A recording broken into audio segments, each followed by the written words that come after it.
नमस्कार दोस्तों, मैं निधि रतन, आप देख रहे हैं नेशनल दस्तक। आज की सबसे बड़ी खबर हम आपके सामने लेके आए। किसान आंदोलन में एक बहुत बड़ा रोल सामने आया है। इसमें राकेश टिकैत जी का कहना है कि अब रेल रोको अभियान चलेगा। जी हाँ, संसद घेराव हो गया, सड़क घेराव हो गया, लगातार प्रोटेस्ट 70 दिनों से ज्यादा हो गए, प्रोटेस्ट लगातार चल रहा है। और इसके बाद अब बात यहाँ तक आ गई कि रेल रोको अभियान चलाने के लिए किसान सड़कों पर आ गए हैं। अब सरकार क्या करेगी? अब तो ना सड़कें खुदवा सकती है, ना उन पे कील लगवा सकती है, ना ही पत्थर लगवा सकती है। अब क्या करेगी? क्या वो रेल की पटरियां उखड़वा देगी? मतलब सरकार की जो काली करतूतें हैं, अपना जो उनका काला कानून है ना, उसको वो वापस लेना चाहती है और ना ही किसान पीछे हटना चाहते हैं। मतलब कि ये जो लड़ाई है, ये डिग्निटी का सवाल है। यहाँ पे अब किसान नहीं रह गए हैं, आत्मसम्मान की लड़ाई हो चुकी है ये। और लगातार किसान प्रयास कर रहे हैं कि संसद भले ही सत्ताधारियों की हो, पूंजीपतियों की हो, लेकिन सड़क आज भी किसानों की है। और लगातार नए नए तरीके से वो लोग प्रोटेस्ट कर रहे हैं, सरकार से आंख में आंख डालकर सवाल कर रहे हैं। और सरकार से वो तब तक पीछे नहीं हटेंगे। किसानों का सीधा सीधा तौर से सरकार से कहना है कि घर वापसी तब तक नहीं होगी जब तक वो बिल वापस नहीं लेंगे। और इसके लिए दुनिया भर से किसान एकजुट हो रहे हैं। वो चाहे किसान यूपी का हो, हरियाणा का हो, चाहे कहीं का भी हो, किसान, ये एक लड़ाई सिर्फ किसान की नहीं रह गई है, ये आत्मसम्मान की लड़ाई है। और मैं आप लोगों से कहना चाहूँगी कि सरकार के और पूंजीपति सरकार के खिलाफ आप आवाज़ उठाइए। और सोचिए, आप भी किसान हो सकते हैं, हम भी किसान हो सकते हैं। थाली में अगर खाना आ रहा है तो इसका मतलब ये नहीं है कि हमें खेत में ही काम करना ज़रूरी है। अगर हमें अनाज की ज़रूरत है तो हमें उस किसान के लिए आवाज़ उठानी चाहिए। और सरकार का एक काला चेहरा, फिर से एक रणनीति हमारे सामने जो आई है वो बहुत ही भयानक है। फिर से जनता को लोभ लालच देकर उसको बहकाने की कोशिश की जा रही है, उससे वोट हथियाने की कोशिश की जा रही है, ताकि फिर भोली जनता को भटका कर उसका वोट ले लिया जाए। फिर तानाशाह सरकार सत्ता में बैठे और अपनी मर्जी से इस देश में जो चाहे वो कर सकती है, जो चाहे वो पूंजीपतियों के हाथों में बेच सकती है, जो चाहे उस प्रॉपर्टी को या किसी चीज पे अपनी मनमानी कर सकती है।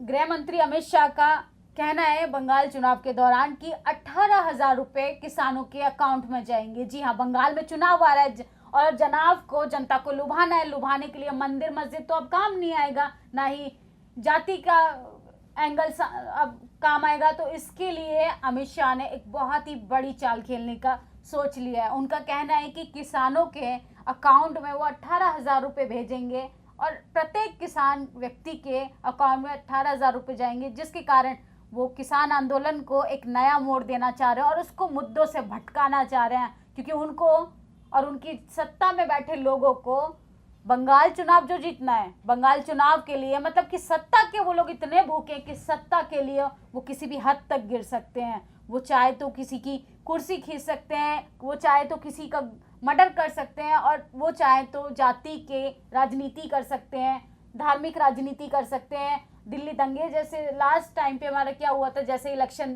नज़दीक आता है धार्मिक राजनीति होने लगती है, लोगों को एक दूसरे के खिलाफ भड़काने लगते हैं। तो ऐसे काली करतूतें लगातार सामने आ रही हैं। मोदी जी ने एक कोटेशन दिया था कि 15 लाख रुपए हर व्यक्ति के अकाउंट में आएंगे, तो शायद 15 लाख रुपए आप लोगों के अकाउंट में आ गए हो।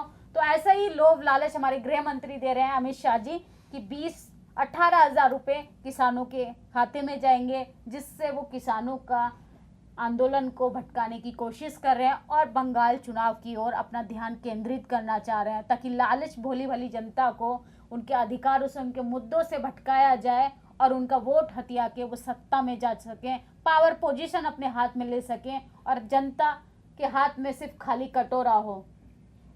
असम में पेट्रोल के 5 रुपये कम और 25% टैक्स शराब पे कम कर दिया गया है, क्योंकि गवर्नमेंट को वहाँ पे चुनाव जो जीतना है। आप सोच सकते हैं कि चुनाव के दौरान वो 5 रुपये कम कर सकती है, लेकिन रेगुलर डेज में जनता की ज़रूरतों पे सरकार का ध्यान नहीं जाता है। सरकार किस तरीके से भुखमरी, बेरोजगारी या न जाने ऐसी तमाम ज़रूरतमंद चीज़ों से वो वाकिफ़ होती जा रही है, इसकी ओर सरकार का ध्यान ही नहीं जाता। और विश्व हिंदू परिषद, ये देखिए आप साइड 2 विंडो में वीडियोस देख रहे होंगे, ये विश्व हिंदू परिषद के लोग हैं और इनका हिंदुत्व खतरे में आ जाता है कुछ कपल्स के वैलेंटाइन डे बनाने पर। जी हाँ, ये वैलेंटाइन डे का विरोध कर रहे हैं क्योंकि इनका कहना है कि हमारे देश में अश्लीलता को बढ़ावा मिल रहा है। मतलब खुलेआम यूपी में, और चाहे जब से बीजेपी सत्ता में आई है, खुलेआम लड़कियों के कपड़े उतारे जा रहे, तब इनका अश्लीलता से कोई संबंध नहीं है। वो तब चाहे जिस चीज़ को उठा लेते हैं, तब इनसे अश्लीलता नहीं रोकी जाती है। लेकिन हाँ, अगर कोई कपल अपनी निजी जिंदगी में अगर खुश है तो लव जिहाद जैसे एंगल सामने आते हैं, अश्लीलता जैसे एंगल सामने आते हैं और इनका हिंदुत्व खतरे में आ जाता है। तो ऐसी तमाम चीज़ों को ये डीमोटिवेट करते हैं और धर्म की राजनीति करते हैं। और मुझे तो समझ नहीं आता कि इनका हिंदुत्व खतरे में कैसे आ जाता है। हिंदुत्व का विरोध करने वाले भी यही है, इसको बचाने वाले भी यही है, और तमाम राजनीति करने वाले भी यही है। तो ऐसे तमाम मुद्दों की ओर आप जनता का ध्यान नहीं जाना चाहिए। आपको लगातार अपने राइट्स के प्रति, आपके फंडामेंटल राइट्स क्या है, आपकी सरकार से क्या अधिकार, आपके अधिकारों का जो हनन हो रहा है, उसके लिए लगातार सवाल करते रहिए। कौन कहाँ पे किसके साथ सो रहा है, कौन किसके साथ खुश है निजी लाइफ में, इस पे फोकस नहीं करना चाहिए। और ना ही आपको धर्म खाने के लिए देगा और ना ही जातीय राजनीति आपको खाने के लिए देगी। सरकार से आप अपने अधिकारों की लगातार बात करते रहिए और आपको ये बात करने के लिए एकजुट होना पड़ेगा, क्योंकि अकेले व्यक्ति कुछ नहीं कर सकता है। आप लोगों की क्या प्रतिक्रिया, अपनी प्रतिक्रिया जरूर दें। धन्यवाद। नेशनल दस्तक की आपसे गुजारिश है कि अगर इसको बचाना चाहते हैं तो नेशनल दस्तक को सब्सक्राइब करने के लिए रेड कलर के सब्सक्राइब बटन को दबाएं, फिर बेल आइकन की घंटी दबाएं। नेशनल दस्तक को बचाने के लिए बहुत जरूरी है कि हर खबर को शेयर करें, लाइक करें, कमेंट जरूर करें।